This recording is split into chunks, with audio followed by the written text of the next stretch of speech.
ഇന്ന് നമ്മൾ പോകുന്നത് കുന്നംകുളത്തെ ഒരു വടംവലി മത്സരത്തിനാണ് കേട്ടോ. അപ്പോൾ ഓണമൊക്കെ വരില്ലേ, അതനുസരിച്ച് നമ്മുടെ കുന്നംകുളം സൗഹൃദ വടംവലി മത്സരമാണ് വെച്ചിരിക്കുന്നത്. ഓഗസ്റ്റ് 24 തിങ്കളാഴ്ച 4 മണിക്കാണ് വെച്ചിട്ടുള്ളത് കേട്ടോ. ജവഹർ സ്ക്വയർ സ്റ്റേഡിയത്തിൽ വെച്ചിട്ടാണ് ഇത് നടത്തിയിരിക്കുന്നത്. അപ്പോൾ ഒരുപാട് പേരുണ്ട് ഇതിൽ പങ്കെടുക്കാനായിട്ട്. 20ഓളം മെൻസിൻ്റെ ടീമുണ്ട്, അതുപോലെ തന്നെ ഒരു 7ഓളം നമ്മുടെ ലേഡീസിൻ്റെ ടീംസും ഉണ്ട് കേട്ടോ.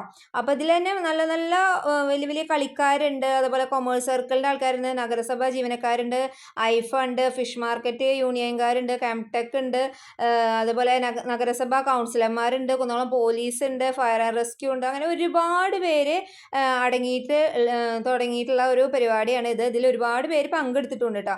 നല്ല രസമാണ് കാണാൻ. അപ്പോൾ ഇതിൽ നമ്മുടെ കുന്നംകുളത്തിൻ്റെ അഭിമാനം അഖിൽ കാണിപ്പൊയ്യൂർ വന്നിട്ടുണ്ട്, അതുപോലെ തന്നെ ബാലാജി വന്നിട്ടുണ്ട്. അങ്ങനെ ഒരുപാട് പേര് വന്നിട്ടുണ്ട് കേട്ടോ. നമ്മൾ ചെന്നപ്പം നല്ല തിരക്കായിരുന്നു നമ്മൾ ചെല്ലുമ്പോൾ കേട്ടോ. അപ്പോൾ നല്ല കുറേ മത്സരങ്ങൾ നമുക്ക് കാണാൻ പറ്റി.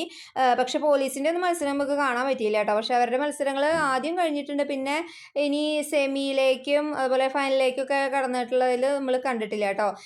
കേരള റെസ്ക്യൂവിന് നമ്മൾ കണ്ടു, അതുപോലെ തന്നെ ഐഫയുടെ കണ്ടു. അങ്ങനെ കുറച്ച് ടീംസിൻ്റെയൊക്കെ നമ്മൾ കണ്ടിട്ട് ഇങ്ങോട്ട് പോന്നു കേട്ടോ. അതുപോലെ തന്നെ വനിതാ ടീംസിൻ്റെയും കുറച്ച് കണ്ടു. വനിതാ കൗൺസിലർമാരുടെ ഉണ്ടായിരുന്നു, അതുപോലെ തന്നെ സുഭിക്ഷ ക്യാൻറ്റീൻ അംഗങ്ങളുടെ ഉണ്ടായിരുന്നു, കുടുംബശ്രീയുടെ ഉണ്ടായിരുന്നു, ഹരിതകർമ്മസേനയുടെ ഉണ്ടായിരുന്നു. അങ്ങനെ കുറച്ച് ഇതും കൂടി ഉണ്ടായിരുന്നു കേട്ടോ. അപ്പോൾ അടിപൊളിയായിരുന്നു. ഇതിൽ വന്നിട്ടുണ്ടോ, നിങ്ങൾ പോയോ, നിങ്ങൾക്ക് ഇഷ്ടമായോ എന്നുള്ള കാര്യങ്ങളൊക്കെ ഒന്ന് പറയൂ കേട്ടോ. അപ്പോൾ അടിപൊളിയായിരുന്നു.